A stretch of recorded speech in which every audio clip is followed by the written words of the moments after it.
Hello, I'm driving through the village of Avize on my way to see Champagne Sanguer, where I'm going to be meeting the chef de cave, Nicolas Robert, who will be talking to us about what he's doing right now in the Cuverie, and in particular about his Blanc de Blanc vintage champagne.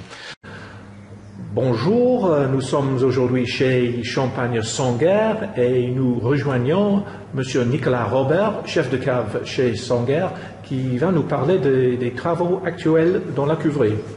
Heureux de vous accueillir encore dans notre cuverie. Nous sommes aujourd'hui le 16 mai et nous sommes actuellement en train de mettre seulement les vins en bouteille issus de la récolte de 2011. Alors pourquoi tant d'attente par rapport à la mise en bouteille? Eh bien simplement, nous faisons des choix aujourd'hui, des itinéraires techniques de vinification où nous voulons faire exprimer au mieux les terroirs sur lesquels nous avons la chance de travailler. Et pour cela, donc, nous avons fait des choix où nous avons laissé les vins sur les lits pendant entre la vendange jusqu'au mois de février, où là nous n'avons pas filtré, nous n'avons pas collé nos vins, et puis nous avons permis de s'exprimer à ces vins sur les lits de fermentation, de façon à ce que les vins s'épanouissent au mieux, de façon à pouvoir mieux optimiser nos assemblages, de façon à ravir tous nos clients. Nous avons la chance de vinifier 42 terroirs de Champagne. 42 terroirs de Champagne, c'est béni, et pour cela, eh bien, dès les vendanges, nous séparons tous les terroirs que nous avons la chance d'exploiter. Et de façon à pouvoir séparer tous ces terroirs, eh bien, nous avons une cuverie avec beaucoup de petits volumes, des cuves de 12 hectos, de 20 hectos, de 30 hectos. Et cela nous permet de séparer à la fois les parcelles, mais aussi les provenances des raisins qui viennent d'autres terroirs de Champagne. Donc cette cuverie est très adaptée par rapport à au choix qu'on veut faire dans notre gamme. Nous avons 8 champagnes dans la gamme et il me paraît aberrant que ces 8 champagnes se ressemblent. Pour éviter qu'ils se ressemblent, qu'est-ce qu'il faut faire?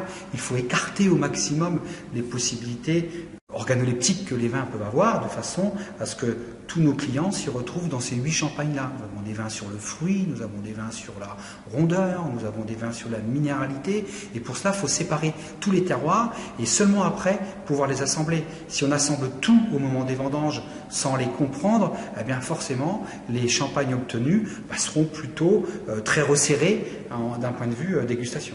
Alors en plus, voilà, non seulement on sépare un maximum, mais en plus on va les attendre. Donc c'est un deuxième élément qui va permettre encore d'optimiser les terroirs que nous avons. Alors, nous avons la chance d'être sur 3 des 17 grands crus de Champagne, que sont les grands crus d'Avize, les grands crus de Cramant et les grands crus d'Auger. Là, on a vraiment tous les éléments réunis pour faire au mieux exprimer les caractères de minéralité, les caractères de fumée, les caractères iodés qu'on peut rencontrer dans nos blancs de blanc millésimés. Cette cuvée blanc de blanc millésimée 2007, c'est une cuvée issue exclusivement des vieilles vignes de l'établissement. Ces vieilles vignes sont à la fois exposées et à l'est et à l'ouest du village. C'est-à-dire que c'est un assemblage de parcelles où à la fois on a la finesse du terroir d'Auger et puis la rondeur du terroir d'Avize qui permet d'avoir un assemblage à pleine maturité actuellement. Et quel plat proposeriez-vous avec ce champagne? Il est évident que l'apéritif avant le déjeuner est un moment idéal. Peut poursuivre leur pas quand même avec des crustacés cuisinés. Je vois bien une poêlée de Saint-Jacques avec une petite sauce, une petite bisque. Je vois bien une terrine de poisson dans toute sa finesse. Ce millésime 2007 actuellement exprime pleinement les terroirs que nous exploitons, et actuellement eh bien, ce vin exprime pleinement ses caractères. Thank you, Nicolas. There's some wonderful food suggestions there, and that's made me want to go out and try a bottle myself straight away.